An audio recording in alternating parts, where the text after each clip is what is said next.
கர்த்தர் நித்தமும் உன்னை நடத்தி மகா வறட்சியான காலங்களில் உன் ஆத்துமாவை திருப்தியாக்கி உன் எலும்புகளை நனமுள்ளதாக்குவார். நீ நீர்ப்பாய்ச்சலான தோட்டத்தை போலவும் வற்றாத நீரூற்றை போலவும் இருப்பாய். நம்முடைய பிதாவாகிய தேவனாலும் குமாரனாய் இயேசு கிறிஸ்துவினாலும் பரிசுத்த ஆவியினாலும் உங்களுக்கு கிருபையும் சமாதானமும் இந்த உபவாச கூடுகையிலே உண்டாவதாக. நாம் ஏசாயா 58 அதிகாரம் 11 வசனத்தை தொடர்ந்து வாசித்து இந்த உபவாச கூடுகையில செய்தியை ஆண்டவர்களுக்கு தரும்படியாக விரும்புகிறார். வாசிக்கலாம். ஏசாயா 58 அதிகாரம் 11 வசனம். கர்த்தர் நித்தமும் உன்னை நடத்தி மகா வறட்சியான காலங்களில் உன் ஆத்துமாவை திருப்தியாக்கி உன் எலும்புகளை நனமுள்ளதாக்குவார். நீ நீர்ப்பாய்ச்சலான தோட்டத்தை போலவும் வற்றாத நீரூற்றை போலவும் இருப்பாய். உன்னிடத்தில் தோன்றினவர்கள் பூர்வம் முதல் பாழாய் கிடந்தவைகளை கட்டுவார்கள். தலைமுறை தலைமுறையாக இருக்கும் அஸ்திபாரங்கள் மேல் கட்டுவார். ஏராளமான ஆசீர்வாதங்களை ஆண்டவர் இந்த ஏசாயா 58 அதிகாரத்திலே சொல்லுவதை பார்க்க முடியும். ஏசாயா 58 அதிகாரம் முழுவதும் நீங்கள் பார்த்தீர்கள் என்று சொன்ன ஆண்டவர் ஒரு உபவாசம் எப்படி இருக்க வேண்டும் என்பதை மிக தெளிவாக காட்டுகிறதை நாம் படம் பிடித்து பார்க்கலாம். இங்கே ஆண்டவர் சொல்லுகிறார், என் ஜனங்கள் தங்களை தாழ்த்துகிறார்கள், தங்கள் இஷ்டத்துக்காக உபவாசம் பண்ணுகிறார்கள், இது உபவாசம் அல்ல என்று சொல்லுகிறேன். என்ன செய்யணும்? நெருக்கப்படுவதை விடுதலையாக்கணும், சகல நுகத்தடிகளை விடுதலையாக்கி விட வேண்டும், பசியுள்ளவனுக்கு ஆகாரத்தை பகிர்ந்து கொடுக்கணும், துரத்துண்டவர்களை சேர்த்துக் கொள்ளணும் என்று சொல்லி அநேக காரியங்களை ஆண்டவர் வைக்கிறார். உபவாச கூடுகையிலே ஆண்டவர் இன்றைக்கு கொடுக்கக்கூடிய 2 விதமான செய்திகளை நான் உங்களுக்கு கொடுக்கும்படியாக விரும்புகிறேன். இங்கே ஆசீர்வாதத்தை வைத்திருக்கிறார். எரேமியா தீர்க்கதரிசன புஸ்தகம் 39 அதிகாரம் 7 வசனத்திலே இன்னொரு காரியத்தை நாம் பார்க்க முடியும். 2 காரியத்தை நாம் ஒப்பிட்டு நம்முடைய உபவாசம் எப்படிப்பட்டதாக இருக்கிறது என்பதை நாம் உணர்ந்து கொள்ள வேண்டும். இன்றைக்கு ஒரு 2 மணி நேரம் பேச வேண்டிய செய்தி உண்டானால் எவ்வளவு சீக்கிரமாக முடிக்க வேண்டுமோ அவ்வளவு சீக்கிரமாய் முடிக்கும்படியாய் விரும்புகிறேன். 2 உபவாசத்தையும் நாம் கொஞ்சம் கம்பேர் பண்ணுவோம் என்று சொன்னா நம்முடைய வாழ்வு எப்படி இருக்கிறது என்பதை நாம் உணர்ந்து கொள்ள முடியும். 2025 வருஷம் அநேக நன்மைகளை நாம் எதிர்பார்த்தோம், அவைகளை இழந்து போனோம். ஆனால் இந்த 2026 வருஷம் முதல் உபவாச கூட என்ன நினைக்கிறேன். ஆண்டவர்கள் கொடுக்கிற செய்தி என்ன? நீங்கள் மிகுதியாக திருப்தியாக சாப்பிட்டு உங்களை நடத்தி கொண்டு வந்த தேவனை நீங்கள் துதிக்க வேண்டும் என்று ஆண்டவர் எதிர்பார்க்கிறார். எரேமியா 39 அதிகாரம் 7 வசனத்தை வாசிங்க. சிதேக்கியாவின் கண்களை எடுத்து கெடுத்து அவனை பாபிலோனுக்கு கொண்டு போக விலங்குகளை போட்டான். இங்கே ஒரு பக்கம் ஆசீர்வாதம், இன்னொரு பக்கம் என்ன இருக்கு? ஒரு பக்கம் விடுதலை, இன்னொரு பக்கம் அடிமைத்தனம். 2 உபவாசம் தான். எரேமியா தீர்க்கதரிசன புஸ்தகம் 36 அதிகாரம் 3 வசனத்தை வாசிக்கலாம். எரேமியா தீர்க்கதரிசன புஸ்தகம் 36 அதிகாரம் 3 வசனம். யூதாவின் குடும்பத்தார் அவரவர் தங்கள் பொல்லாத வழிகளை விட்டு திரும்பும்படியாகவும் அவள் அக்கிரமத்தை மன்னிக்கும்படியாகவும் அவர்கள் செய்த நினைத்த தீங்குகளை ஒருவேளை என்றார். இதுக்கு ஆண்டவர் கொடுக்கக்கூடிய காரியம் என்னன்னா, எரேமியா 36 அதிகாரம் 9 வசனத்திலே அங்கே ஆண்டவர் சொல்லுகிறார், ஒரு உபவாசத்தை கோருவீங்கள். எரேமியா தீர்க்கதரிசி சொல்லுகிறான், ஒரு உபவாசத்தை கூட்டுங்க, உபவாச நாளிலே இந்த காரியத்தை நீங்கள் வாசிக்க வேண்டும் என்று சொல்றார். காரணம் என்ன? இஸ்ரவேல் ஜனங்கள் ஆண்டவரை விட்டுவிட்டார்கள், அவருடைய நியாய பிரமாணங்களுக்கு கீழ்ப்படியவில்லை, அவருடைய சட்டத்திட்டங்களுக்கு கீழ்ப்படியவில்லை, தீர்க்கதரிசியுடைய வார்த்தைகளுக்கு செவி கொடுக்கவில்லை.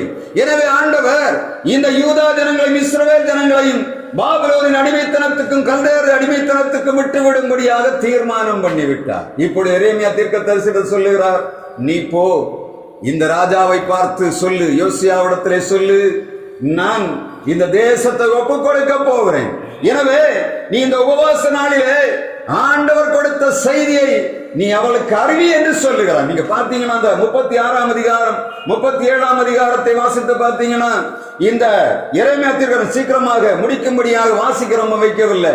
நான் உங்களுக்கு அந்த நிகழ்ச்சியை சொல்லிவிட்டு போகும்படியாக விரும்புகிறேன். எனவே ஆண்டவர் கொடுத்த செய்தியை எரேமியா தீர்க்கதரிசி அறிந்தவுடனே அவன் பாருக்கை கூப்பிடுகிறான். பாருக்கை கூப்பிட்டு சொல்லுகிறான், கர்த்தர் ஒரு வார்த்தையை சொல்லுகிறார், நீ அதை இந்த தேசத்துக்கு அறிவிக்க வேண்டும், ஜனங்கள் விடுதலையாக வேண்டும் என்று சொல்லி பாருக்கை கூட்டி எரேமியாவுடைய வார்த்தையை கொடுக்கும்படியாக பாருக்கு அழைக்கப்படுகிறான். பாருக்கு வந்தவுடனே எரேமியா தீர்க்கதரிசி எல்லாவற்றையும் சொல்லுகிறான். கர்த்தர் சொன்ன வார்த்தைகள், இஸ்ரவேல் ஜனங்களுக்கு யூதா ஜனங்களுக்கு விரோதமாக ஆண்டவர் நினைத்திருக்கிற காரியங்களை எரேமியா தீர்க்கதரிசி சொல்ல சொல்ல பாருக்கு அதை ஒரு நிருபத்தில் எழுதுகிறான். எழுதி கொண்டு போய் முதலாவது அவன் செய்த வேலை என்ன, அவன் ஜனங்களிடத்திலே முதலாவது வாசிக்கிறான். 3 முறை அவன் அந்த ஆண்டவர் சொன்ன வார்த்தையை வாசிக்கிறான். ஆனால் அந்த ராஜா கீழ்ப்படியவில்லை. முதலாவதாக அவன் ஜனங்களிடம் வாசிக்கிறான். எரேமியா 36ஆம் அதிகாரம் 10ஆம் வசனம் சொல்லுகிறது, இந்த எரேமியா தீர்க்கதரிசி கொடுத்த அந்த வார்த்தையை பாரு ஜனங்களிடத்திலே வாசிக்கிறான். ஜனங்களிடத்திலே வாசித்த உடனே அந்த ஜனங்கள் இருந்த இடத்தை விட்டு பாரு ஒரு சம்பரதியின் அறைக்கு கொண்டு வருகிறான். வாசிக்கலாம். முதலாவதாக 36ஆம் அதிகாரம் 10ஆம் வசனம். அப்பொழுது பாருக்கு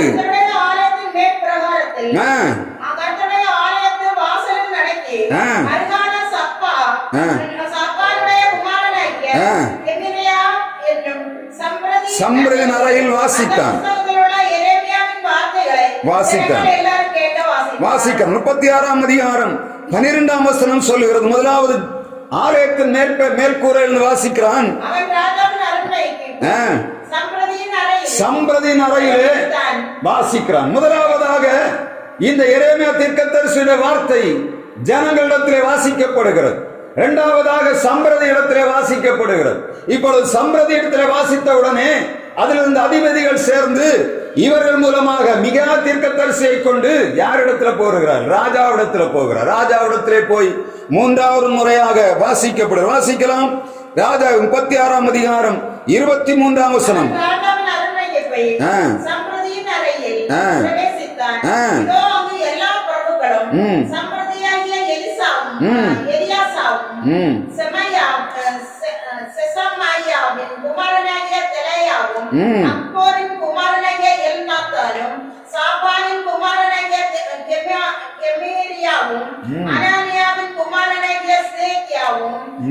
எல்லா பிரபுக்களும் உட்கார்ந்திருந்தார்கள். வாழ்க்கை ஜனத்தின் செவியை கேட்க புஸ்தகத்தில் உள்ளவைகளை வாசிக்கையில் தான் கேட்ட எல்லா வார்த்தைகளையும் மிகாயா அவர்களுக்கு தெரிவித்தார். அப்பொழுது எல்லா பிரபுக்களும் ஊசியின் குமாரனாகிய செலேமியாவின் மகனான நேத்தானியாவினுடைய குமாரனாகி இருக்கிற யெகூதியை பாருக்கு இடத்தில் அனுப்பி 36:23 ராஜா இதை வந்த வார்த்தையை யெகூதி வாசிக்கும் போது பத்திகளை வாசித்த பின்பு ராஜா ஒரு சூரிய கத்தியினால் அதை அறுத்து சுருளையும் கணப்பிலே போட்டான். மிக தெளிவாக பார்க்கணும். ஜனங்கள், இஸ்ரவேல் ஜனங்கள் தவறு செய்து விட்டார்கள், ஆண்டவரை விட்டு விட்டார்கள் என்ற கட்டளை எரேமியா தீர்க்கதரிசி மூலமாக வருகிறது. முதலாவது ஜனங்கள் கேட்க வாசிக்கிறான். இரண்டாவது சம்பரதியின் அறையிலே போய் வாசிக்கிறான். 3வது ராஜாவிடத்திலே வருகிற. ராஜா என்ன பண்ணினான்? அதை கிழித்து தீயில போட்டான். ஆனா நடந்தது என்ன தெரியுமா? ஆண்டவர் இரக்கமுள்ளவராக இருந்தார். ஆனால் சிதேக்கியாவுடைய கண்கள் திறக்கப்பட்டு அவன் சொல்லுகிறான். சிதேக்கியா மாத்திரம் செவி கொடுக்கிறார். 37ஆம் அதிகாரம் 1ஆம் வசனத்திலும் அதிகாரிகளும் ஜனங்களும் கீழ்ப்படியவில்லை. ஆனால் எரேமியா 37ஆம் அதிகாரம் 3ஆம் வசனம் சொல்லுகிற. வாசிங்க. சிதேக்கியா ராஜா செலேமியாவின் குமாரனாகிய யூகாலையும் அசையாவின் குமாரனாகிய செப்பனியா என்னும் ஆசாரியனையும் எரேமியா தீர்க்கதரிசியினிடத்தில் நம்முடைய தேவனாகிய கர்த்தரை நோக்கி எங்களுக்காக விண்ணப்பம் பண்ண வேண்டும் என்று சொன்னார். இப்ப நடந்த காரியத்தை மிக தெளிவா பார்க்கணும். சிதேக்கியாவுடைய கூட இருந்த அதிகாரிகள் ஜனங்கள் ஆண்டவருடைய வார்த்தையை கீழ்ப்படியவில்லை. காரணம் என்ன? தங்கள் சுயத்தை நம்பினார்கள். ஒருவேளை அங்கே இருந்த அந்த பிரபுக்கள் அவருடைய படைபலத்தை நம்பி இருக்கலாம். ஜனங்கள் நாங்கள் திரளாக இருக்கிறோம், இவரும் பாபிலோன் இருந்த வேற நாடுகளிலிருந்து வந்தால் நாம் ஜெயித்து விடலாம் என்று நினைத்திருக்கலாம். ஆனால் சிதேக்கியாவுக்கு ஒரு எண்ணம் இருந்த, ஒருவேளை எரேமியா தீர்க்கதரிசி சொல்லக்கூடிய வார்த்தை நிறைவேறி விடுமோ என்று அவன் எண்ணம் கொண்டபடியினாலே எரேமியா தீர்க்கதரிசனத்திலே போய் சொல்லுகிறான், ஒன்று நடக்கக்கூடாது என்று வேண்டிக் கொள்ளும். ஆனா ஆண்டவர் செய்த வேலை என்ன? இந்த யூதா ஜனங்கள் இஸ்ரவேல் ஜனங்கள் சிறைபிடிக்கப்படும் போது பாபிலோன் ராஜா வருகிறான். வந்து இந்த சிதேக்கியாவை பிடித்து அவனை என்ன கொண்டு போனான்? அப்படிதானே? மற்றவங்களை என்ன பண்ணான்? சுட்டரித்து போட்டான். ஜனங்களை சுட்டரித்தான், அதிகாரிகளை சுட்டரித்தான். ஆனால் சிதேக்கியாவை அவன் கண்களை குருடாக்கி எங்கொண்டு போனான்? பாபிலோனை கொண்டு போனார்கள். நான் சொல்லக்கூடிய காரியம் என்னன்னா, இந்த ஜனங்கள் மத்தியிலே கொடுக்கப்பட்ட வார்த்தை எச்சரிப்பின் வார்த்தை அல்ல, தட்டப்பட்டது. எனவே முடிவென்ன? அங்கே சிதேக்கியா சிறைபிடிக்கப்பட்டவனாக போகிறான். இந்த தேசம் அழிவுக்கு நேராக போனது. செழிப்பாயிருந்த தேசம் வெறுமையாய் போனது. இரண்டாவது என்னன்னா, நம்ம வாசித்தோம், இந்த வருஷத்துல ஆண்டவன் நமக்கு கொடுக்கிற ஆசீர்வாதம் என்ன? ஏசாயா 58 அதிகாரத்திலே அந்த வார்த்தை சொல்லப்படுற வாசிக்கலாம். ஏசாயா 58 அதிகாரம் 10 வசனத்தில் நாம் வாசிக்கலாம். பசி உள்ளவனிடத்தில் ஆத்மாவை சாத்து திருப்தியாக்கினால் அப்பொழுது இருளில் உன் வெளிச்சம் உதித்து உன் அந்தகார மத்தியானத்தை போல ஆகும். கர்த்தர் நித்தம் உன்னை நடத்தி என்று சொல்லப்படுகிறது. உன் ஆத்மாவை திருப்தியாக்குவார். மகா வறட்சியான காலங்களிலும் நாம் திருப்தியாக வாழ வேண்டும் என்று சொன்ன ஆண்டவர் சொல்லக்கூடிய காரியம் என்ன? 58 அதிகாரம் இந்த வசனத்தில் சொல்லப்படுகிறது. ஜனங்கள் உபவாசம் இருப்பது மாத்திரமல்ல, பசியுள்ளவனிடத்துக்கு உன் ஆத்மாவை சாய்க்க வேண்டும் என்று சொல்லுகிறார். இதை இன்னொரு விதமாக யோவேல் தீர்க்கதரிசி சொல்லுகிறார்.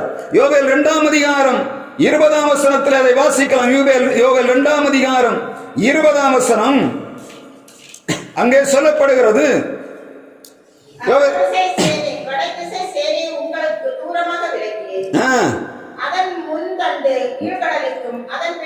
பதினைந்துல இருந்து 2:15 சீயோனிலே எக்காளம் ஊதுங்கள், பரிசுத்த உபவாச நாளை நியமியுங்கள், விசேஷித்த ஆசரிப்பை கூறுங்கள், ஜனத்தை கூட்டுங்கள், சபையை பரிசுத்தப்படுத்துங்கள், முதியோரை சேருங்கள், கூட்டுங்கள்.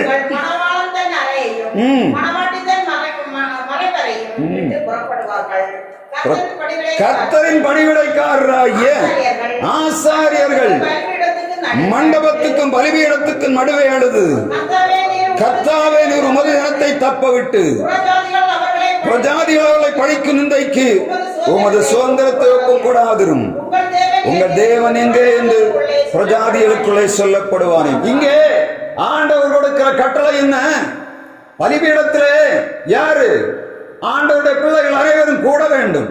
ஆசாரியர் முதற்கொண்டு எல்லா ஜனங்களும் உபவாசத்தை கூறுவித்து ஆண்டவருடைய சமூகத்திலே வந்து வசனம் சொல்லுகிறது. இந்த யோவேல் தீர்க்கதரிசன புத்தகம் 2 அதிகாரம் 1 வசனம் முழுவதுமாக நீங்க பார்த்தீங்கன்னா தெரியும். திருச்சபையிலே சீயோனிலே எக்காலத்தை ஊத வேண்டும். வசனம் வாசிங்க. யோவேல் 2 அதிகாரம் 1 வசனம், சீயோனிலே எக்காலம் ஊதுங்கள், என் பரிசுத்த பர்வதத்திலே எச்சரிப்பின் சத்தமிடுங்கள், தேசத்தின் குடிகள் எல்லாரும் தத்தளிக்க கடவர்கள், ஏனெனில் கர்த்தருடைய நாள் வருகிறது, அது சமீபமாய் இருக்கிறது. கர்த்தருடைய நாள் சமீபமாய் இருக்கிறது என்பதற்கு இந்த காரியங்கள் நமக்கு சாட்சி வருகிறது. நம்ம இங்க உட்கார்ந்து இருக்கிறோம். இன்றைக்கு சில நாடுகளில் யுத்தம் நடந்து கொண்டிருக்கிறது. உங்களுக்கு தெரியுமா? ரஷ்யாவுக்கும் உக்ரைனுக்கும் யுத்தம் நடக்கிறது. அமெரிக்கா ஈரானுக்கு எதிராகும், ஈரான் அமெரிக்காவுக்கு எதிராகும். வளைகுடா நாடுகள் இப்பொழுது மிகப்பெரிய பயத்தை சந்தித்துக் கொண்டிருக்கிறது. அமெரிக்காவின் தென்பகுதியானது கொலம்பியா, சிரியா, இந்த அதை சுற்றியுள்ள அமெரிக்காவின் கீழ்ப்பகுதியில் உள்ள எல்லா நாடுகளும், வட அமெரிக்காவின் கீழ்ப்பகுதியில் உள்ள நாடுகள், மெக்சிகோ, இவைகள் பயந்து போயிருக்கிற. எந்த நேரம் என்னவென்று தெரியாது. என்ன ட்ரம்ப் எப்படியாக என்ன பண்ணணும்? இன்றைக்கு தேசத்தை அழுத்திக் கொண்டிருக்கிற போதை வஸ்துகளின் நடமாட்டத்தை ஒழிக்க வேண்டும் என்று சொல்லி ஒவ்வொரு நாடாக தேடுகிறான். போராடி போராடி பார்த்தார். மெக்சிகோவுக்கு அழுல பெரிய ஒரு மதிலை கட்ட வேண்டும் என்று சொல்லி அரணை கட்டுவதற்காக எக்கச்சக்கமான பணத்தை செலவு பண்ணினார். எவ்வளவு செலவு பண்ணாலும் என்ன பண்ண, போதை வஸ்துக்கள் மாத்திரம் அமெரிக்காவுக்குள்ள மிக எளிதாக புகுந்து வந்து கொண்டிருந்தது. இப்ப தேடி கண்டுபிடிச்சு பார்த்தா 1999 இருந்து அங்க பெரிய ஒரு ஸ்மக்லிங் நடந்து கொண்டிருக்கிறதுங்க. வெனிசுலாவில் வந்து போதை பொருள் இறங்கி அங்கிருந்து கொலம்பியா வழியாக மெக்சிகோ போய் அதற்குள்ளாக போய் கொண்டிருக்கிறது. அமெரிக்கர்கள் 47% பேர் போதை பொருளுக்கு அடிமையாகி போனார்கள். உலகத்துல நம்ம யுத்தம் பண்ணி ஒன்றும் ஜெயிக்க வேண்டிய அவசியம் இல்லை. இன்றைக்கு போதை வஸ்துக்கள் ஜனங்களை நாசம் பண்ணி விட்டது. எனவேதான் இப்பொழுது அவர் எடுக்கிற முயற்சி என்ன, எப்படியாகிலும் நாங்கள் சிலந்தி கூடுகளை இதுவரை அடித்துக் கொண்டிருந்தோம். இப்ப என்ன பண்ணுகிறோம், சிலந்தியை தூக்கணும். சிலந்தியை தூக்குனா என்ன பண்ணும், சிலந்தியை நம்ம என்ன நம்ம சொல்றோம், இதனத்துக்கு பேர் என்ன, வலையானங்களை கூடு கட்டி இருந்தா ஒவ்வொரு நாளும் கூடு கட்டும், அப்படித்தானே? அந்த கூட ஒவ்வொரு நாளும் அடிச்சுட்டு இருப்போம். பொறுக்க முடியாத கட்டத்துக்கு என்ன பண்ணும், அதை தீக்கணும்னு என்ன பண்ணும், வலையான காலி பண்ணும். வலையான காலி பண்ணா வலை தீராது. இதான் கண்டுபிடித்தபடினாலதான் எங்கிருந்து நடமாட்டம் வருகிறது என்று பார்த்து முதலாவது ஒருவனை தூக்கி விட்டு அவன் நாட்டுக்குள்ளே தூக்கி, இப்ப பயம் வந்து விட்டது. எந்த நாட்டுக்குள்ளேயும் போய் இவன் தூக்கி விடுவான் என்ற பயம் வந்து விட்டபடினாலே இப்ப ஒவ்வொருத்தனும் பயந்து கொண்டிருக்க. காரணம் என்ன, தேசங்கள் தத்தளித்துக் கொண்டிருக்கிறது. உலகம் எல்லாம் என்ன நடக்க போறது தெரியாதபடி ஒரு பக்கம் எல்லா ஜனங்களும் இப்ப எதிர்த்தவெல்லாம் வாழ முடிட்டு இருக்கான். என்ன பண்ணுதுன்னு தெரியாது. எதிர்த்தா என்ன பண்ணுவான், காலி பண்ணி விடுவான். எந்த இடத்துல ஒற்றர்கள் இருக்கிறார்கள் தெரியாது. எந்த இடத்துக்கு நேராக அவன் குறை வைத்திருக்கிறான் என்று தெரியவில்லை. என்னென்னமோ பண்ணி மாதட்டிப்பாது. எல்லா நாடுகளும் அவனுக்கு எதிராக நிற்கிறது. அதனால என்ன பண்ணுற, அந்த ஆளு ஸ்ட்ராங்கா நிற்கிறார். அதனால பயந்து போய் நிற்கிறாங்க. யுத்தம் வரும் என்று சொன்னா பெரிய இழப்பு வரும். யோவேல் 2ஆம் தீர்க்கதரிசன புஸ்தகம் 2ஆம் அதிகாரம் 3 படிச்சு பார்த்தீங்கன்னா உங்களுக்கு தெரியும். நீங்க என்ன நெட்டை தட்டி பார்த்தீங்கன்னா ஒரு யுத்தம் நடக்குது. என்ன யுத்தம் தெரியுமா? என்ன யுத்தம் நடக்குது? கீழே யுத்தம், மேல யுத்தம் நடக்குது. எப்படி? ராக்கெட்டுகள் போகுது. ஒரு பக்கம் ராக்கெட் போயிட்டு இருக்கும், அடுத்த நாட்டில் உள்ள ராக்கெட்டுகள் வந்து அதை இந்த வார் பிளைட்டை வந்து தகர்க்கும்படியாக எல்லா ஆயுதங்களையும் பயன்படுத்து. முன்னாடி ஒரு ஏவுகணை வந்தா இன்னொரு ஏவுகணை தாக்கி அழிக்க முடியும். இன்னைக்கு எந்த ஏவுகணை வந்தாலும் அந்த வார் பிளைட்டான தப்பி போகக்கூடிய அளவில் எல்லா தொழில்நுட்பங்களும் வந்து விட்டது. லேசர் மூலமாக இவன் அனுப்பக்கூடிய பிளைட்டை இவர்கள் எந்த ஆயுதத்தை எடுத்து அடித்தாலும் அதற்கு தப்பி போகக்கூடிய அளவில் எல்லா விதமான ஆயத்தங்களையும் செய்தான். ஆனால் அதையும் தாண்டி இதையும் நாசம் பண்ணக்கூடிய ஆயுதங்கள் பரவலாக பறந்து கொண்டு எவ்வளவு நுணுக்கமாக யுத்த ஆயுதங்கள் தெரியும். நம்ம இருக்கிற இடத்துல முன்னாடி எல்லாம் ஒரு இடத்துல ஒரு குண்டு போட்டா ஒரு குறிப்பிட்ட இடத்தை பேஸ் பண்ணி தான் அடிப்பாங்க. இன்னைக்கு அப்படி இல்லை. நம்ம இருக்க வீட்டை அடிக்கணும்னா இவ்வளவு பேரும் காலி பண்ணோம்னா அமெரிக்கால இருந்து அடிக்க முடியும். அவ்வளவு தொழில்நுட்பம் வளர்ந்துச்சு. இந்த வீட்டுக்குள்ள கரெக்டா நம்ம இருக்கிற இடத்துல போடணும்னா இன்னைக்கு அமெரிக்காவில் சுற்றி தட்டுனா நம்ம இருக்கிற இடத்தை கரெக்டா டார்கெட் பண்ணணும். ஒரு வீட்டுக்குள்ள இவ்வளவு பேர் இருக்கு, அந்த வீடை நாசம் பண்ணணும்னா அவன் கரெக்டாக போடக்கூடியது சரியா கூகுள் மேப் பண்ணி பார்த்தீங்க. நம்ம உட்கார்ந்து இப்போ வந்து இந்த கூகுள் லென்ஸ் ஒன்று இருக்கு, அதில் நம்ம தட்டி விட்டோம்னா நம்முடைய இருப்பிடம் அப்படியே தெரியும். இருக்கிற இடம் ஒரு அடி கூட மாறாம பக்கத்து வீடை தொந்தரவு பண்ண நம்ம வீட்டுக்குள்ள கரெக்டா வந்து எங்க இருந்து 15,000 கிலோமீட்டருக்கு அந்த பக்கத்துல இருந்து வருது அடிச்சா நம்ம இருக்கிற இடத்துல விழும். அந்த தான் இங்க சொல்லுற, வாசித்து பாருங்க தெரியும் உங்களுக்கு. அவைகளுக்கு முன்பாக அது இருளும் அந்தகாரமான நாள். நீங்க யோவேல் தீர்க்கதரிசன புஸ்தகம் 2ஆம் அதிகாரம் முழுவதும் படித்து பாருங்க. இன்னைக்கு நடக்கக்கூடிய அதே யுத்த முறைமை, அது ஆயுதங்களுக்குள்ளே பட்டாலும் புகுந்து வெளியே போகும், மதிலேறும். அது வந்து போகக்கூடிய அந்த சத்தமானது செத்தைகளின் இறைச்சலை போல் இருக்கும். நீங்க வரக்கூடிய அந்த வார் பிளைட்டுகளுடைய அந்த சத்தத்தை கொஞ்சம் மாற்றி பண்ணி பார்த்தீங்கன்னா நம்ம புல் எரிக்கிறோம், காடு எரிக்கும் போது வரக்கூடிய அதே சத்தம் எப்படி இருக்கும்? காடு எரிக்கும் போது சத்தத்தை பார்த்துறீங்களா? இப்ப நம்ம பார்க்க முடியாது. முன்னாடி உள்ள முக்காலங்கள் மறைக்கு போகும் பார்ப்போம். ஒரு இடத்துல கொளுத்தும் போது எரியக்கூடிய சவுண்டு அது வித்தியாசமா இருக்கும். ரத்தம் இந்த குதிரை ஓடக்கூடிய 1000 குதிரை ஓடக்கூடிய அளவு சத்தம் கேட்கும் மலை எரியும் போது. ஏன்னா அந்த பச்சை மரம் எரியும், அந்த இது எரியும் போது டமா டிமின்னு கேட்கும் ஒரு பக்கம். இன்னொரு பக்கம் பார்த்தீங்கன்னா அந்த சத்தம், காற்றடிக்கக்கூடிய சத்தம் அந்த வேகத்தை ரொம்ப கிழித்து போகும். பெரிய பெரிய பெரிய பெரிய குதிரைகள் ஒரு மொத்தமாக ஓடக்கூடிய சத்தம் அந்த செத்தைகளை எரிக்கும் போது கேட்கும். அது அப்படியே நடந்து கொண்டு இன்னும் என்ன பண்ணுது? ஆயுதங்கள் எப்படி போயிட்டு இருக்கு? ஒரு சைடுல நம்ம முன்னாடி பார்த்தா எப்படி இருக்கு? வசனம் சொல்லுகிறது, அந்த ஆயுதம் வரும்போது, அந்த யுத்த தளவாடம் வரும்போது ஏதேன் தோட்டத்தை போல இருந்த அந்த பகுதி பாழான பாலைவனமாக மாறிப்போம். அப்படிதானே? ஒரு இடத்துல குண்டு போட்டா என்ன ஆகும்? செழிப்பானவைகள் எல்லாம் நாசமாயிப்போம். ஹிரோஷிமா நாகசாகி கிட்டத்தட்ட 50 வருடங்களுக்கு மேலாக இந்த குண்டு 1947 குண்டு போட்டாங்க. இதுவரையிலும் எப்படி இருக்கு? அதுக்கு தாக்கம் குறையல. ஹிரோஷிமா நாகசாகியில் இப்போ பிறக்கிற பிள்ளைகளுடைய கைகால்கள்ல ஊனம் உண்டு. காரணம் என்ன தெரியுமா? இத்தனை வருடமான பின்றும் இந்த ஆயுதத்தின் ஆரம்பம் அங்கதான் ஆரம்பிச்சது. அன்னத்தை போல இல்ல. அன்றைக்கு நான் சொன்னேன், பொதுவா ஒரு இடத்துல போடுவாங்க, ஏன்னா வேற வழி தெரியல. ஜப்பான்ல கொண்டு போனா, இன்றைக்கு ஜப்பானுடைய தலைநகரத்துக்குள்ளே அந்த ராஜா எங்க உட்கார்ந்து, அந்த மந்திரி பிரதம மந்திரி எங்க உட்கார்ந்து இருக்கிறானோ, ஜனாதிபதி எங்க உட்கார்ந்து அந்த இடத்துல கரெக்டா அடிக்கும். வேற ஒரு இடமும் போக வேண்டிய அவசியம் இல்லை. அவ்வளவு யுத்த ஆயுதங்கள் மிக தெளிவு. வாசித்து பாத்தீங்கன்னா தெரியும். வாசிங்க. அவைகள் 4ஆம் வசனத்தில் வாசிங்க. அவைகளின் ஒத்தது குதிரை வீரரை போல ஓடும்.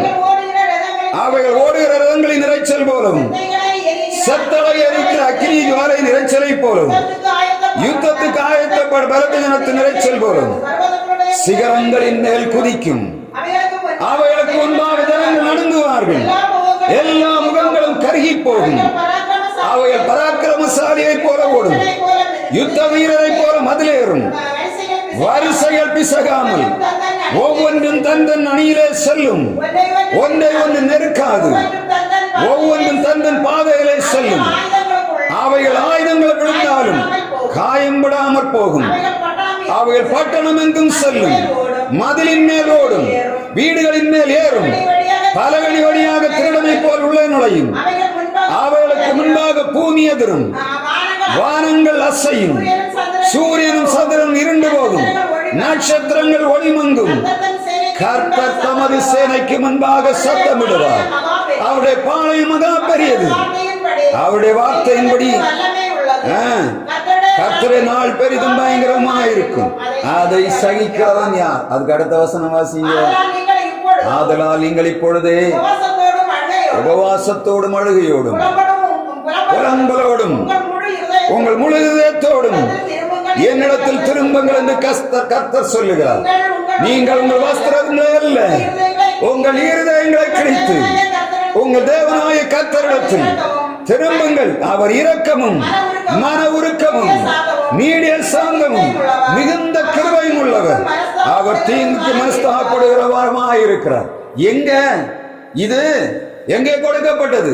எரேமியா தீர்க்கதரிசி மூலமாக யூதா ஜனங்களுக்கு, இஸ்ரவேல் ஜனங்களுக்கு கொடுக்கப்பட்ட அதே செய்தி யோவேல் தீர்க்கதரிசி மூலமாக நமக்கு கொடுக்கப்பட்டது. எப்படி? அப்படியே வருது. பார்த்தீங்களா? ஏதாவது மாற்றம் இருக்கா? அப்படியே வந்துச்சு. ஆண்டவர் என்ன சொல்லுகிறார்? உபவாசத்தை கூட்டணும். உபவாசம் என்னத்தை? விளையாட்டு இல்லை. உபவாசம்ன்றது நாம் எதிரிகளை துரத்தி அடிக்கக்கூடிய சர்வாயுத வர்க்கம். உபவாசம் என்று சொல்லுவது ஆண்டோட சமூகத்தில் விழுந்து கிடப்பது. உபவாசம் என்று சொல்லுவது அவரோடு தனித்திருப்பது. எல்லா தெருக்களின் முனைகளிலும் மூர்ச்சித்து கிடக்கிறவன் பிள்ளைகளுக்காக நதியளவாக கண்ணீர் விட வேண்டிய நேரம். புலம்பல் 2ஆம் அதிகாரம் 19ஆம் வசனம் சொல்லுகிற எல்லா தெருக்களின் முனைகளிலும் மூர்ச்சித்து போய் கிடக்கிறவன் பிள்ளைகளுக்காக நதியளவாக கண்ணீர் விடு. காரணம் என்ன தெரியுமா? நீங்க இன்றைக்கு யுத்தத்தை நீங்க பார்த்தீங்கன்னா, ஒரு இடத்துல குண்டு போடப்பட்டார், தாய் தகப்பன் குடும்பங்கள் இழந்து போவர், சிறு பிள்ளைகள் அழுது கொண்டு கிடக்க என்ன பண்ணுவதுன்னு தெரியாது. 3 வயதான பிள்ளை, 4 வயதான பிள்ளைகள், சிறு பிள்ளைகள். அதுக்கு என்ன தெரியும்? தாய் ஒரு தடவை நான் இந்த இலங்கை யுத்தத்தை பார்த்தேன். 2009 யுத்தத்தில் ஒரு பிள்ளை அந்த தாயுடைய மார்பை அது போய் பால் குடிக்கும்படியாக போய் முட்டி கொண்டிருக்கிற அம்மா செத்து கிடக்கு. யுத்தம் எப்படி இருக்கும்? அந்த பையன் இப்போ உயிரோட இருக்கிறான். ஆனால் வசனம் நம்ம கவனிக்க வேண்டிய காரியம் என்னன்னா, ஒரு யுத்தம் வந்ததுன்னா நம்ம யாருமே நம்முடைய பிள்ளைகள் வாழ்வை நினைத்து பார்க்க முடியாது. திடீரென தூக்கப்படுவார்கள். பிள்ளைகள் அலறுகிற சத்தம் தெருக்களிலே கேட்கிறது. இன்றைக்கு ஆண்டவருடைய வார்த்தை சொல்ல, அன்பு சகோதரனே, நாம் உபவாசம் இருக்கணும். நம்முடைய தேசங்கள் பாதுகாக்கப்படணும். மிகவும் உக்கிரமான கடைசி நாளில் நாம் உட்கார்ந்து இருக்கிறோம். இந்தியா வேறொரு நாடால சூழப்பட்டு இருக்கிறது. நல்ல கவனமா பார்க்கிறவங்களுக்கு மாத்திரம் தெரியும். நான் ரொம்ப கவனமா பண்ணி கொண்டிருக்கிறேன். கர்த்தருடைய வருகை அது சீக்கிரம். உலகத்தில் அவருடைய முடிவு மிக சீக்கிரமா இருக்கிறது. ஜனத்துக்கு விரோதமாக ஜனம் எழும்பும், ராஜ்யத்துக்கு விரோதமாக ராஜ்யம் எழும்பும். எல்லா இடங்களிலும் பஞ்சங்களும் யுத்தங்களும் கொள்ளை நோய்களும் உருவாகும்.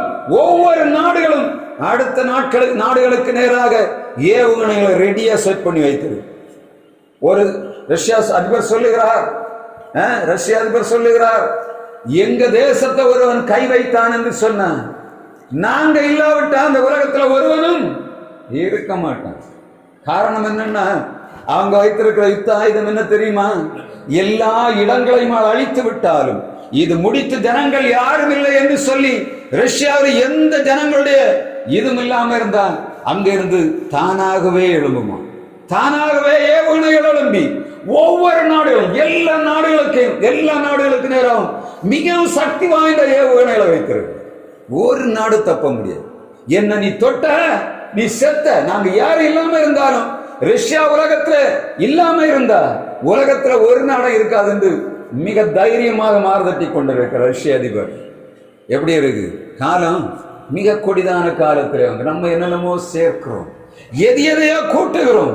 வாழ்வதற்கு நமக்கு தேவை, ஆனால் வாழ்வதற்காக வாழுகிறோம். ஆண்டவர் வருவார், அவருக்காக வாழ வேண்டும் என்று சொல்லக்கூடிய எண்ணம் வேணும். நம்ம இந்த உலகத்துல 100 வருஷம் வாழலாம். நம்ம சொல்ற மாதிரி பாஸ்டர் வரும்போது சொன்னார், பிறக்கும் போது எப்படி அழுது கொண்டு பிறக்கிறோம், ஒரு குழந்தை வந்தவொடனே அழுகிறது. ஆனால் சாகும் போது அநேகர் அழுகிறார் என்று சொல்லுகிறார். அதெல்லாம் மாறி போச்சு பாஸ்டர். நான் சமீபத்தில் ஒரு 47 வயதான ஒரு ஆளுடைய மரணத்தை நான் பார்த்தேன். ஒருவரும் அழல. எனக்கு அம்மா 83 வயசுல இறந்தாங்க. அது கடைசி நாட்கள் அவங்க பட்ட பாடை பார்க்கும்போது அவங்க சீக்கிரம் போனாங்க. நான் எனக்காக அம்மா உட்கார்ந்துருந்து என்னுடைய நிலைமையை பார்த்துட்டு ஆண்டவர் ஆண்டவரே அது போச்சு, நான் ஒன்றும் இல்லை, நீர் எடுத்துடக்கூடாது. கடைசியில் பிடிச்சி வச்சிருந்தேன். கடைசியில் பார்த்தேன் என் அம்மாவோட நிலைமையை பார்த்தோன்னு, ஆண்டவரே உம்முடைய சுத்தம், ஆண்டவர் எடுத்துக்கொண்டார்.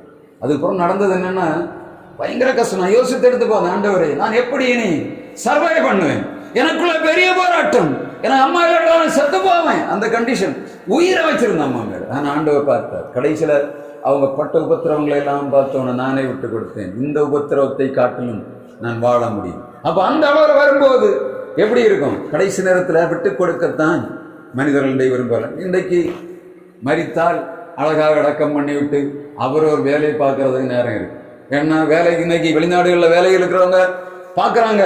முன்னாடி எல்லாம் பார்த்தாச்சுன்னா ஒரு ஆள் இறந்தா 1 மாசம் 40 நாள் என்ன பண்ணாங்க, அதெல்லாம் பண்ணாங்க. இன்னைக்கு இறந்த உடனே யாரா இருந்தாலும் சரி, என்னைக்கு பிரதிஷ்டை கேட்கறாங்க, இல்லை எண்ணெய் பால் ஊற்றின்னு கேட்பாங்க. அவங்க சொல்லுவாங்க, சிலர் சொல்லுவாங்க நம்ம நாளை எங்கள் வேலை போய் நாளை வச்சுருவோம். எப்படி ஒரு நாளில் எல்லாம் மூடி கலரை வச்சு எல்லாம் வச்சு மறுநாள் சாப்பாடு இதெல்லாம் முடிச்சுட்டு 3ஆவது நாள் அங்கே போயிடறாங்க. இங்கே அதுக்கப்புறம் அங்கே இருக்குமா வருஷத்துக்கு இருக்கான்னு நினச்சி பார்ப்போம். இப்படி ஒரு ஆள் இருந்தார். அப்படிப்பட்ட சூழ்நிலையில் வந்து ஏன்னா நம்முடைய வாழ்வு மாறி போயிடுச்சு. இன்னைக்கு ஜனங்கள்கிட்ட என்ன இல்லை, அன்பு பாசம் பரிதாபம் ஒன்றுமே இல்லை. பிறரை சார்ந்து கொள்கிற வாழ்வும் இல்லை. அவர்கள் வாழ்வு என்று யோசிக்கிறதும் இல்லை. உலகத்தில் அவர்கள் காணுகிற காட்சியெல்லாம் நம்ம இப்படி வாழ்ந்தா போதும் என்று சொல்லுகிறார்கள். சூழ்நிலைகள் வரும்போது தான் தெரிகிறது. எல்லாம் முடிவுக்குள்ள வரும்போது என்ன பண்ணுவது என்று தத்தளிக்கிறார். அப்பொழுது புலம்புகிறார்கள், நான் நல்ல நாட்களை விட்டுவிட்டேன், நான் நன்றாக நடக்க வேண்டிய காரியங்களில் எதை செய்யவில்லை, எனவே இப்பொழுது எனக்கு யாரும் இல்லை என்று சொல்லக்கூடிய அநேகருடைய வாழ்வை நாம் பார்க்கிறேன். இன்னைக்கு நான் சமீபத்தில் இப்ப தொடர்ந்து ஒரு ஆளை நான் பார்த்து கொண்டு வருகிறேன். நல்ல காலங்களில் நன்றாக வாழ்ந்தார்கள், யாரையும் மதிக்கல. இன்னைக்கு யாரும் அவங்களுக்கு இல்லை. எப்படி வாழணும்? நமக்கு ஆண்டவர் தருகிற ஜீவன், சுகம், பலன் இவைகளை ஏசாயா 58ஆம் அதிகாரம் 7ஆம் வசனம் 11ஆம் வசனத்தில் சொல்லப்பட்டது போல பசி உள்ளவர்களுக்கு நம்முடைய ஆகாரத்தை பகிர்ந்து கொடுக்கணும், துரத்துண்டவர்களை சேர்த்துக் கொள்ளணும், சிறுமைப்பட்ட ஜனத்தை நம்ம என்ன பண்ணணும், கவனிக்கணும். கவனிக்கும் போது ஆண்டவருடைய வார்த்தை சொல்லுகிற அதற்கு பின்னால் சொல்ல விடிய அப்பொழுது உன்னுடைய சுகவாழ்வு விடியற்காலத்தை போல் அது வெளிச்சமாகி, அதுக்கு ஒரு ஆண்டவர் நிறைய காரியங்கள் அதுல தான் என்ன சொல்லுகிறார். அதுக்கு பிறகுதான் என்ன சொல்ல, நான் 3 விதமான கர்த்தர் நித்தம் உன்னை நடத்தி மகாவரட்சியான காலங்களில் உன் ஆத்மாவை திருப்தியாக்கி உன் எலும்புகளை நினமுள்ளதாக்குவார். நீ நீர்ப்பாய்ச்சலான தோட்டத்தை போலும் வற்றாத நீரூற்றை போலவும் இருப்பாய். நம்முடைய ஜெபம், நான் ஏன் எச்சரிப்பு கொடுக்கிறேன்னா, நம்முடைய தேசம் இன்னொரு நாட்டின் கையில் இருக்கு. உங்களுக்கு தெரியுமான்னு தெரியும். ஏன்னா ஸ்ரீலங்காவில் என்ன இருக்கு, சீனாவுடைய படை வந்துருக்கு. அம்பன் தோட்டா துறைமுகத்தில் 990 ஏக்கரை என்ன பண்ணியிருக்காங்க, அந்த நாட்டுக்கு ஸ்ரீலங்கா வித்துருக்கு. அந்த ஸ்ரீலங்காவில் எல்லாத்தையும் வச்சிருக்காங்க. இப்போ யோசித்து பாருங்க எப்படி இருக்கு. இந்தியா எப்படி ஒரு முக்கோணமா இருக்கா, கீழே யார் இருக்கா, இலங்கையில் யார் இருக்கா, இலங்கையில் யார் இருக்கா, சீனா கீழே இருக்கு, மேல சீனா, அந்த 3 நாடுகள் பாகிஸ்தான், பங்களாதேஷ், இதெல்லாம் நமக்கு எதிர். அவங்களுக்கு ஆதரவு யாரு, சைனா. கீழே எங்க வந்துட்டாங்க, சைனா வந்துட்டாங்க. இப்ப என்ன ஆச்சு, நம்ம எங்க இருக்கோம், அங்க இருந்து இந்த அவங்க தலைநகரத்திலிருந்து ஒரு ஃபிளைட் அப்படியே எடுத்தா சேலம் 8 வழி சாலையில் அப்படியே இறக்கலாம். மேல ரவுண்டிங் எல்லாம் பண்ணாண்டாம்.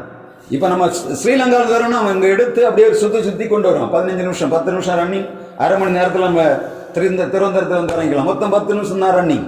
அங்க இருந்து அவன் அப்படியே எடுத்து இங்க கொண்டு விடும். ஆனா ஒரு சுத்தி வரதுல அரை மணி நேரம் ஆகும்.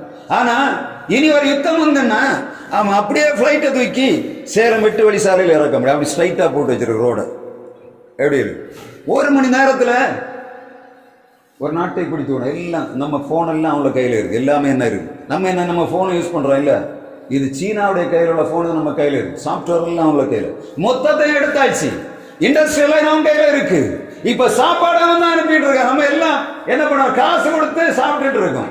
ஸ்ரீலங்காவில் ஏதாவது வந்தாதான் இந்தியாவுக்கு சாப்பாடு அந்த கண்டிஷனுக்கு கொண்டு வந்துடுவோம். ஏன்னா அவன் விவசாயத்தையும் பெருக்கி வைத்திருக்கிறான்.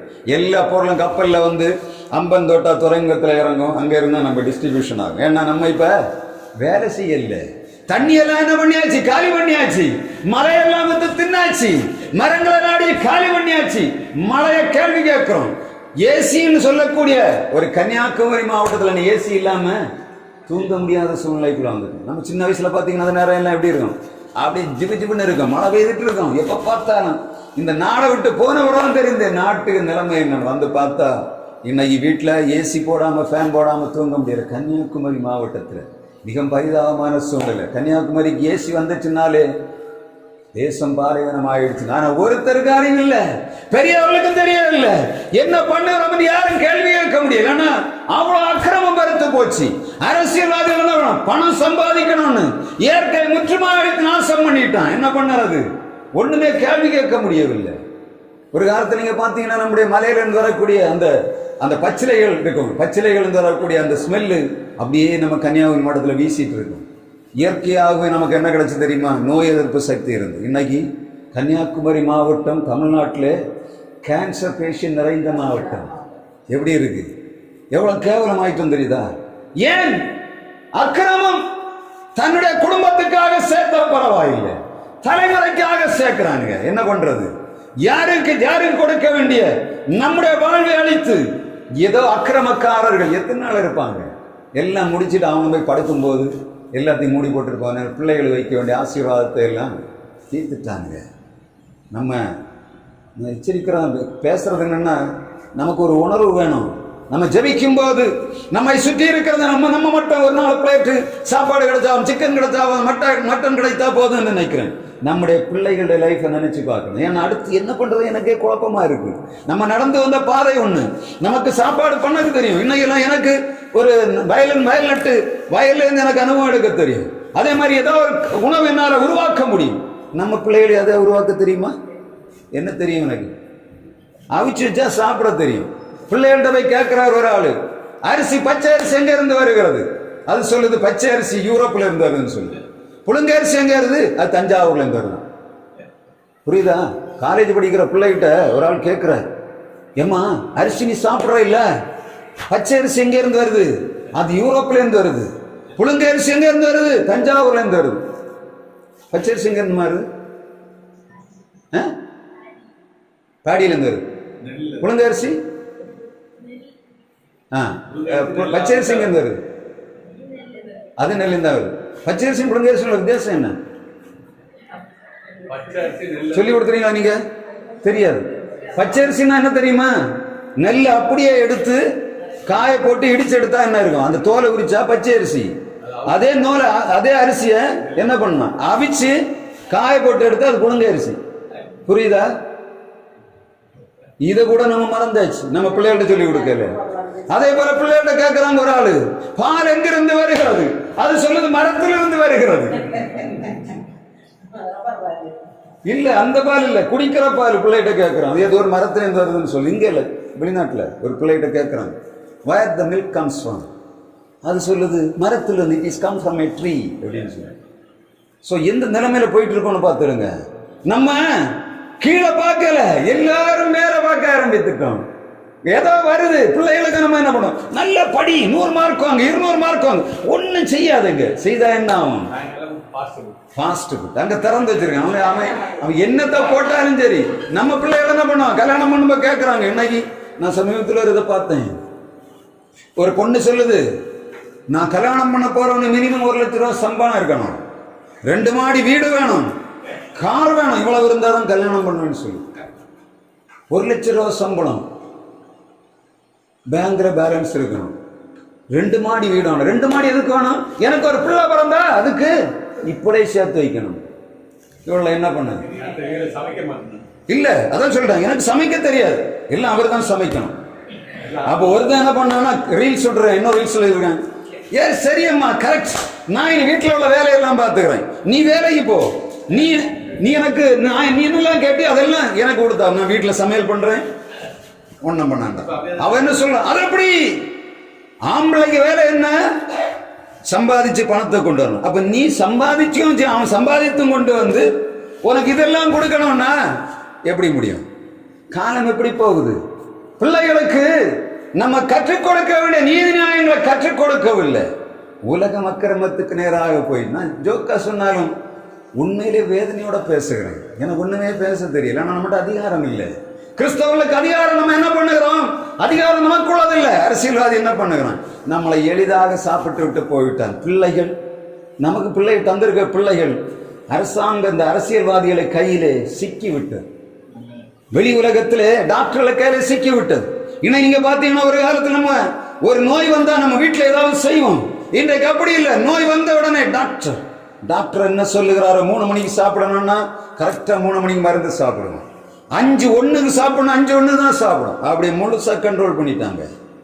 ஒரு நோயாளி ஆயிட்டான்னா எல்லாரும் சொல்லுவாங்க டாக்டரை போய் பாரு. டாக்டர் என்ன சொல்லுகிறார், அப்படியே அவர் சாகுறதர் அவரு கையில அடிமையா உட்காந்து. அம்மா சொல்லுவாங்க, எனக்கு 1 கிளாஸ் தண்ணி வேணும், தண்ணி கொடுக்க கூடாது. டாக்டர் சொல்லு, தண்ணி கொடுக்க கூடாது, குடிச்சா என்ன ஆகும்? ட்ரிப் சேர்த்த முடியாது. வயிற்றுல தண்ணி போச்சுன்னா என்ன ஆகும்? உடம்புல ஆரோக்கியம் வரும். டாக்டர் செய்யற மிகப்பெரிய தந்திரம் என்னன்னா, நோயாளி போன ட்ரிப் சேர்த்துக்கிறாங்க. வாய் வழியே சாப்பாடு. முன்னாடி நம்ம என்ன பண்ணுவாங்க, வாய் வழியே சாப்பாடு கொடுத்தாங்க. குடல் புண்ணாகும் போது தான் எல்லா நோயும் வரும். அந்த குடல் புண்ணை ஆற்றுவதற்கு தான் முன்னாடி சித்த வைத்தியம், மாறிய வைத்தியங்களை இருந்தது.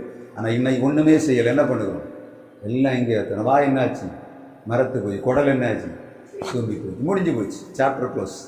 அடுத்து அவன் கையில் வச்சுக்கிட்டு சம்பாதித்த பணத்தை எல்லாம் என்ன பண்ணுவான், அவன் கொடுக்குற மருந்து கொடுக்குற நேரத்தில் சாப்பிடணும். இல்லைன்னா என்ன ஆகும், முழுசா அவன் கைக்குள்ள. அப்படிதானே? ஒரு நோயாளி ஆஸ்பத்திரி போகிறவங்க முழுவதுமாக அவன் கைக்குள்ள சிக்கிக் கொள்ளுகிறோம். நம்ம போய் சொன்னா புரியாது. யாராவது சொல்லியாச்சுன்னா சொல்றாங்க, நீர் என்ன சொல்லுகிறது, ஒரு ஆள் கேன்சர் பேஷண்டாரு, வயரெல்லாம் மொத்தம் நின்பது போல இருக்கு. நான் சொன்னேன், நீங்க ஏதாவது சாப்பிடணும், இதை நம்பாதுங்கன்னு சொன்னேன். அங்க வந்து உட்கார்ந்துருந்தேன், ஒரு பெரிய டாக்டரோ அப்படின்னு கேட்குறேன். எப்படி இருக்கும்? நான் உட்கார்ந்து அவங்களுக்கு, நீ கொஞ்சம் சூடாக சாப்பிடுங்க, தொடர்ந்து சாப்பிடுங்க, இதெல்லாம் சாப்பிடாதுங்க, இதை சாப்பிட்டு அவங்களுக்கு ஆரோக்கியம் வந்துடும்னு சொல்கிறேன். பக்கத்தில் நம்மளை என்ன பண்ணுறாங்க, பைத்தியக்காரனாக பார்க்குறாங்க. ஏன்னா சாகிறத கொண்டு வச்சிருக்கு, கடைசி ஸ்டேஜில் கொண்டு வச்சிருக்காங்க. அப்பொழுதுதான் நம்ம தூக்கி எடுக்கலாம். நம்ம போனால் நம்மளை பைத்தியக்காரன்றாங்க. அந்த கண்டிஷனுக்கு உலகம் வந்து விட்டு. இதில் யோசிக்கணும், நம்ம எங்கேயோ போய்கொண்டு இருக்கிறோம். நமக்கு ஆண்டவர் தந்திருக்கிற ஞானத்தை பயன்படுது. ஆண்டவருடைய சமூகத்துக்கு உட்கார்ந்துருக்கணும். காலையில் எழும்புற ஆண்டோட சம உட்கார்ந்து உங்கள் பிள்ளைகளை இயற்கைக்கு நேராக நடத்துங்க. நம்ம சாப்பாடு இது, நம்முடைய பொருள் இது, நீங்க இதை செய்யணும். உங்கள் பிள்ளைகளை கற்றுக் கொடுங்க. விவசாயம் தெரிஞ்ச வீட்டு பக்கத்துல ஏதாவது நடுங்க, ஏதாவது செய்து காட்டுக் கொடுங்க. ஏதாவது பொருள் வருது, நீ அந்த வேஸ்ட் பண்ணக்கூடாது. நல்ல சாப்பாடு என்ன பண்ணுறோம், கொண்டு பிள்ளைகள் வெளியே கொட்டுது. அந்த சாப்பாடு எப்படி வருதுன்னு அவங்க கற்றுக் கொடுக்கும். ஒரு அரிசி உருவாக்குறது சாதாரண காரியம். நான் விவசாய குடும்பத்தில் வந்தாலும் தெரியும், ஒரு அரிசி உருவாக்கணும் சாதாரண காரியம் இல்லை. அதை நட்டு தண்ணி ஊற்றி உரமிட்டு எல்லாம் முடிச்சு மேலே வந்தோடனே ஏழையாம் சாப்பிட்டு நிற்கும், அல்லது ஏதாவது புகை அடிச்சுட்டு நிற்கும். இதெல்லாம் தாண்டி என்ன பண்ணணும், விதை வரணும், அதை பாதுகாக்கணும். வெளியே கொண்டு வந்து அடித்து நம்ம இதுக்கு வரக்குள்ளால அது உயிரை எடுத்து தான் கொண்டு வருது. ஆனால் என்ன பண்ணுறாரு, பிள்ளைகள் பைசா கிடைக்குது வாங்குது. 100 நான் பார்த்து சமீபத்தில் ஒரு கடையில் போய் சாப்பிட போய் உட்காந்துருந்தேன். 3 பிளேட்டு வாங்கினானுங்க. 2 பிளேட் தான், ஒரு பிளேட் அப்படியே இருக்கு, பிள்ளைகள் கையை வச்சுட்டு அப்படியே வச்சுட்டு போயிடுச்சு. அந்த பிளேட்டுக்கு விலை என்ன தெரியுமா? அன்னைக்கு ஒரு நாள் 700 ரூபா ஒரு பிளேட்டுக்கு விலை. 3 பேர் உட்காந்து சாப்பிட்றாங்க ஒரு குடும்பத்தில். அந்த பிள்ளை என்னதோ கேட்டதெல்லாம் வாங்கி கொடுத்தாங்க, பிள்ளை தொடவே இல்லை, எள்ளுக்கோலை வாயில் வச்சுட்டு அப்படி அந்த பிளேட்டை அவங்க எடுக்கவே இல்லை. எவ்வளோ மோசமான சூழ்நிலை. நான் போய் நான் இப்படி சாப்பிடுவேன், ஆண்டவரே எனக்கு இவ்வளோதான் உண்டு, நான் இவ்வளோ தான் சாப்பிடுவேன். ஏன்னா அந்த கடைக்காரன் என்ன பார்த்தவொன்னு என்ன சொல்லுவான் தெரியுமா? இப்படி பார்ப்பான், பிரதேசன்னு சொல்லுவான். ஆனால் நான் எனக்கு தேவையான சாப்பிடுவேன், அவங்க தேவையில்லாத சாப்பிட்டதை வேஸ்ட் பண்ணி கொண்டு போகிறார். ரொம்ப மோசமான காலத்தில் வந்து ஜெபிக்கணும். நம்ம எதுக்கோ ஜெபிக்கிறோம், நம்முடைய தேசத்துக்காக ஜெபிக்கணும், நம்ம பாதுகாக்கப்படணும். உங்கள் ஜெபங்கள் தான் ஆண்டவருடைய வல்லமை இந்த தேசத்தில் இறக்கும். நமக்கு ஒரு பொறுப்பை தந்திருக்கிறோம். எதுக்காக? சும்மா கூடுவதற்கு இல்லை, சூழ்நிலை பார்க்கணும். நம்முடைய பிரச்சனைகளுமே அழுத்த முன்பாக நம்முடைய ஜெபங்கள் ஆண்டவருக்கு நேராக போகணும். அப்ப மாத்திரம் நம்ம பாதுகாக்கப்படும். நானும் எத்தனையோ இடங்களை நான் ஜபிக்கும் போது பார்த்துருக்கேன். ஆண்டவர் எந்த விதமான இயற்கை சீற்றங்களுக்கும் என்னை ஒப்புக்கொடுவார். சென்னையில் இருக்கும்போது இங்க என்ன பண்ணாங்க, இந்த நேசமணி பாலத்துல தண்ணி கரை உருண்டு ஓடிச்சு. நான் அங்க வந்த பிறகு சென்னையில பார்த்தா வருஷத்துக்கு இருக்கா என்ன பண்ணுகிறேன். அங்க நான் இருக்கிறத எனக்கு வந்துடுறேன். ஆண்டவர் பத்திரமா பாதுகாப்பு, எந்த இடத்துலையும் விட்டு கொடுக்கல. தம்முடைய பிள்ளைகள் ஆண்டவர் பத்திரமா பாதுகாக்கிறது. உங்களையும் பாதுகாக்கணும்னா கொஞ்சம் நம்மை சுற்றி இருக்கிற ஜனங்களை நினைக்கணும், நம்முடைய இயற்கை சூழ்நிலைகளை நினைக்கணும், நம்முடைய அரசியல்களை நினைக்கணும். நம்ம ஓட்டுகளை கொண்டு அனாவசியமாக கண்டவர்களை கையில் கொடுத்துற உட்காந்து யோசிக்கணும். யாரு வந்தா நல்லா இருக்கும்னு பார்த்தா அவங்க கையில் கொடுக்கணும். ஒரு நடிகை ஒருத்தன் வர அவங்க கையில் கொண்டு கொடுத்துட்டு நாடை நாசம் பண்ணாதுங்க. இதெல்லாம் சொல்லக்கூடாது, அரசியல் பேசுவதற்காக இல்லை. நம்ம கொஞ்சம் சுதாரிக்கணும். நம்ம தேசம் அழிந்து போச்சு. நம்ம எங்கேருந்து வந்தோமோ அங்கே திரும்ப போக முடியாது. ஆனால் படித்து விட்டு ரொம்ப கஷ்டப்படுமே, மிகவும் அதிகமாக படித்து விட்டு திரும்பவும் விவசாயத்துக்கு நேராக வருகிறார். கம்ப்யூட்டரை உருவாக்கின பில் கேட்ஸ் இன்றைக்கு அவர் 27 லட்சம் ஏக்கரை வாங்கி விவசாயம் பண்ணி கொண்டிருக்கிறார். எப்படி? அவருக்கு தெரியும் முடிவங்க இங்கதான் இருக்கு. கம்ப்யூட்டர் நான் காப்பாற்றாதுன்னு நினைச்சிட்டார். உலகத்தை பணக்காரன் 27 லட்சம் ஏக்கரை வாங்கி விவசாயம் பண்ணி கொண்டிருக்கிறார். ஏன்? அவங்களுக்கு ஒரு உலக மனுஷனுக்குள்ள அறிவு நமக்கு வரல. நமக்கு இருக்கிற இடங்களை பயன்படுத்துவோம். ஆண்டவருடைய வார்த்தை சொல்லுகிறது, உபவாசத்தை கூறணும். சும்மா ஏனோதானம் இல்லை. நம்முடைய சூழ்நிலைகளை கொஞ்சம் பார்த்து, நம்முடைய தேசத்தை கவனித்து, நம்முடைய எதிர்கால பிள்ளைகளுடைய நன்மைகளை கவனித்து கொஞ்ச நேரமா 1 மணி நேரமாவது நீங்க வீடுகளில் ஜெபம் பண்ணுங்க. நான் கேட்கக்கூடிய ஒரே ஒரு காரியம், நீங்க 1 மணி நேரமாவது உங்கள் வாழ்வில் நம்முடைய தேசத்துக்காக, நம்முடைய எதிர்கால தலைமுறைக்காக, நம்முடைய அரசியல்வாதிகளுக்காக, நம்முடைய நாடுகளுக்காக ஜெபிக்கணும். அது நம்மை பாதுகாக்கும், நம்முடைய பிள்ளைகளை பாதுகாக்கும். இல்லாட்டா என்ன பண்ணும்? நம்மள்கிட்ட விழுந்த கடமையை நம்ம சரியா வச்சியாவிட்டா ஆண்டவரே சொல்லுகிறார், என்ன பண்ணுவேன்? எல்லாரையும் தண்டிப்பேன் என்று சொல்லுகிறார். யார?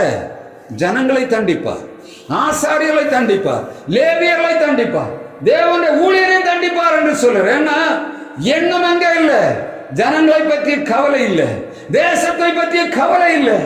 இந்த திறப்பின் வாசல் நிற்கும்படியாக நம்மை ஆண்டவர் தெரிந்து கொண்டார். நான் நினைத்த, ஆண்டவரே எத்தனை பேர் வருவாங்கன்னு தெரியல, இங்கே போய் எனக்கு பயங்கர சங்கடம். ஆண்டவரே பாஸ்டர் இவ்வளோ தூரம் கிடந்து கஷ்டப்படுகிறார், முட்டை கஷ்டப்படுகிறார், ஒரு ஆத்மாவது தரமாட்டுறாண்டு. நான் ஒவ்வொரு நாளும் கேட்பேன், ஆண்டவரே நான் இங்கே செய்தி கொடுக்க போகிறேன், இவ்வளோ வேதனையாக இருக்கு ஆண்டவரே, இந்த மனுஷன் ஊழியத்தை செய்கிறாரு, ஏன் இந்த வளர்ச்சி இல்லை என்று கேட்டுக்கொண்டு இருக்கிறேன். என்னையும் அப்படிதான் இப்போ இன்னைக்கு வந்த வரதான் பார்த்தேன், இங்க மிக சரியாக ஆட்களை கொண்டு வாங்க. நீங்க உங்களுக்கு கொடுக்கப்பட்ட செய்தியை நிறைவாக்கி உங்கள் பிள்ளைகளுடைய குடும்பங்களை பாதுகாக்கணும்.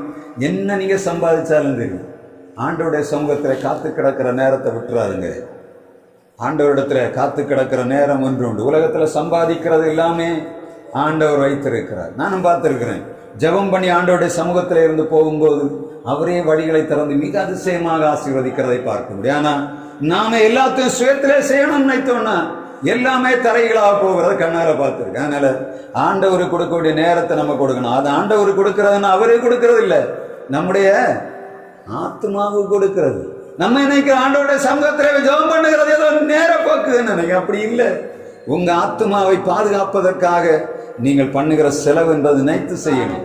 உபவாச கூடுகளை எந்த காரணமும் விட்டுறாதுங்க. எந்த நேரத்திலான நம்மள ஜெபத்தை விடாதுங்க. தேசம் அழிவுக்கு நேராக போகிறது. இந்த உணர்வோடு நீங்கள் ஜெபங்களை ஏறெடுக்கணும். ஏனதான் ஒன்று செய்யாதுங்க. துணிச்சலாக இறங்கி ஆண்டவர் எங்கள் தேசத்துல இப்ப காணப்படக்கூடிய இந்த காரியங்கள் இனிமேல் வரக்கூடாது. சாராயம் ஒழிக்கப்பட வேண்டிய சாராயம் அரசாங்கத்தால் விற்கப்படுகிறது. கற்கள் மலைகள் தடுக்கப்பட வேண்டியது அரசாங்கத்தினாலே கடத்தப்படுகிறது.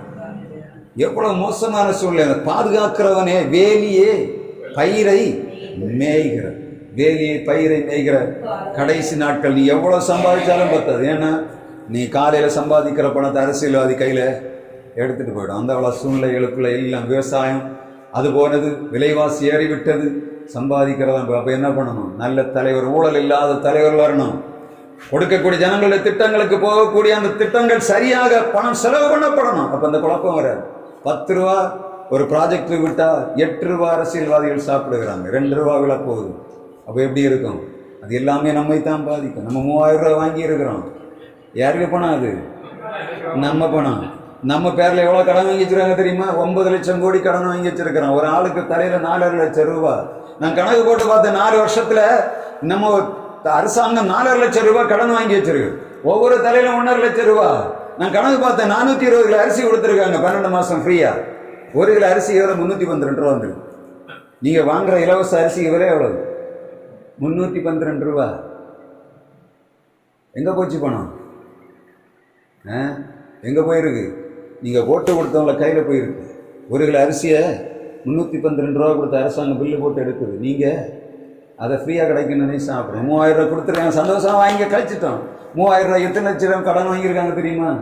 அதெல்லாம் நம்ம தலையில வைக்கப்பட்டு அறிவற்ற ஜனங்கள், அறிவற்ற அரசியல்வாதிகள், அறிவற்ற அதிகாரிகள் பெருகித்து விட்டு அதிகாரிகள் ஒண்ணுமே செய்ய முடியவில்லை. அரசியல்வாதிகள் சொல்ற கேட்கட்ட அதிகாரி இருக்க முடியாது. அவன் என்ன பண்ணுவான்? பாவம் பொண்டாட்டி பிள்ளைகள் அவன் சொல்றதெல்லாம் கேட்கறாங்க. போலீஸ்காரங்க தடை பண்றதுக்காக வழியை நிற்காச்சுன்னா அவனை போலீஸ்காரனை தூக்கிடுவாங்க. அப்படிப்பட்ட சூழ்நிலையில வாழ்ந்து மோசம். நம்முடைய தேசம் அக்கிரமத்துக்கு நேராக போயிட்டு இருக்கு. அதுதான் இன்றைக்கு ஆண்டவர் கொடுக்கிற செய்தி. உபவாசத்தில் 2 விதமான உபவாசத்தை ஆண்டவர் சொன்னார். கீழ்ப்படிந்த போது ஆண்டவர் மிக பெரிதான ஆசீர்வாதத்தை வைத்திருக்கிறார். கீழ்ப்படியாத போது அவனுடைய கண்கள் என்ன பண்ணது? ஒரு ராஜாவுடைய கண்ணு குருடாக்கப்பட்டு அவன் அடிமையாக போனான். அடிமைத்தனம் வேணுமா, விடுதலை வேணுமான்னு பாருங்க. ஆண்டவருடைய சமூகத்துல தம்முடைய பிள்ளைகள் கொடுக்கிற செய்திகளுக்கு நீ கீழ்ப்படியணும். நமக்கு ஆண்டவர் கொடுக்கிற நல்ல நாட்களை நாம் நம்முடைய ஆத்மாவுக்காக செலவு பண்ண வேண்டும் என்று ஆண்டவர் விரும்புகிறார். எனவே மிக கவனமாக தீவிரமாக செயல்படணும். ஒரு ஆளாக இருந்தாலும் சரி, ஆண்டவர் கொடுக்கிறது தேசத்துல ஒரு மனிதனை தான் எழுப்பு கேட்கிறார். பெரிய அளவில் கேட்க திறப்பின் வாசல் நிற்க ஒரு மனுஷனை கேட்கிறேன். ஆண்டவர் சொல்லுகிறார், இவ்வளவு சமஸ்த இஸ்ரவேல் இருக்கும் போது எலியா சொல்லுகிறான், என் வாக்கின்படி நீ மழை பெய்யாது. யோசுவா சொல்லுகிறான், கிபியோனிலே 1000 சீயோனே சூரியனே சந்திரனை தரித்தினான். வசனம் சொல்லுது, உலகம் உண்டானது முதல் ஒரு மனிதனை வார்த்தையை கேட்ட அந்த நாளை போல உலகத்துல ஒரு நாள். யோசுவா எவ்வளவு கனம் பண்ணி வச்சிருந்தார் இல்லையா? அவன் சொல்றான், சூரியனே நீ 1000 நில்லு, சந்திரனை கிபியோனிலே நீ 1000 நில்லும், சந்திரனை கிபியோனில் நில்லு, தரித்து நில்லு. நான் யுத்தம் பண்ணணும். எதுக்கு? அமலேக்கியரோட யுத்தம். ஆண்டவர் சொன்னது மாதிரி செய்து கொட்டார். அப்படிதானே? அப்ப எவ்வளவு வல்லமை ஆண்டவர் தந்தார். அதிகாரம் உங்க கையில இருக்கு. நம்ம என்ன நினைக்கிறோம்? உங்க கையில அதிகாரம். இவன் வரக்கூடாது அப்படின்னு ஜெபம் பண்ணணும். வர மாட்டான். இவன் வரக்கூடாது, இவன் வரணும் அப்படின்னு ஜெபம் பண்ணுங்க. உங்க கையில ஆண்டவர் அதிகாரத்தை தந்திருக்கிறார். எல்லாத்தையும் பார்த்து கண்ணுக்கு முன்னாடி வச்சது, இந்த அயோக்கியத்தனம் இனிமேல் நடக்கக்கூடாது அப்படின்னு நீங்க கண்ட்ரோல் பண்ணீங்கன்னா உங்க கையில இருக்கு. இல்லைன்னா நீங்க விட்டு கொடுத்தீங்கன்னா ஆளுக்கு வந்து குழப்பாங்க. அவனுக்கு என்ன பண்ணுறாங்க? அவனுக்கு என்ன பண்ண? அவங்க காரியங்கள் சக்சஸ் ஆகணும்னா என்ன பண்ணுறான்? நம்முடைய மூளையை செலவை பண்ணுறாரு. ஆண்டவரே இந்த ஏமாத்துக்கார பயல்ல கையில இனிமேல் நாடு போய்விடக்கூடாது. நம்முடைய தேசத்தை நம்முடைய கையில ஆண்டவர் தந்திருக்கு. அதனால நாம் இந்த நாட்களை கவனமாக செலவு பண்ணும். நம்முடைய கையில் நம்முடைய தேசத்தை விட்டு விடாதுங்க. நம்முடைய தேசத்தை, நம்முடைய பிள்ளைகளை அடிமைத்தனத்துக்கு ஒப்பு கொடுக்காதுங்க. எல்லாமே பேசணும்னு சொன்னா 4 மணி நேரம் பேசினாதான் இந்த சூழ்நிலைகள் வரும். எல்லாம் கம்ப்ளீட்டா ஸ்ட்ரக்சர் ஃபுல்லா விட்டு நம்முடைய வாழ்வு அடுத்து நமக்கு என்னென்ன தெரியாத ஒரு மோசமான சூழ்நிலை கிடைக்கிறோம். நம்ம என்ன நினைக்கிறோம்? நமக்கு அது இருக்கு, ஒண்ணுமே இல்லை. அந்த மாதிரி சூழ்நிலை வறுமையாக நமக்கு கிடக்கிறோம். எனவே உணர்ந்து ஆண்டவருடைய பணி செய்வோம். நம்முடைய இருதயங்களை பாதுகாத்துக் கொள்ளுவோம். உபவாச கூடுகை எந்த காலம் கொண்டும் நீங்க வேஸ்ட் பண்ணாதுங்க. கர்த்தர் கொடுக்கிற நாளை பயன்படுத்துங்க. ஆண்டவருக்கு முன்பாக நிற்கும் போது நான் குற்றமற்றவர்களாக நிற்கணும். ஆண்டவரே, எனக்கு நீர் தந்த நேரத்தில் நான் மூட இருந்தேன். ஆண்டவரே, இந்த ஜனங்களுக்காக ஜெபம் பண்ணினேன், தேசத்துக்காக ஜெபம் பண்ணினேன், என் பிள்ளைகளுக்காக ஜெபம் பண்ணினேன்.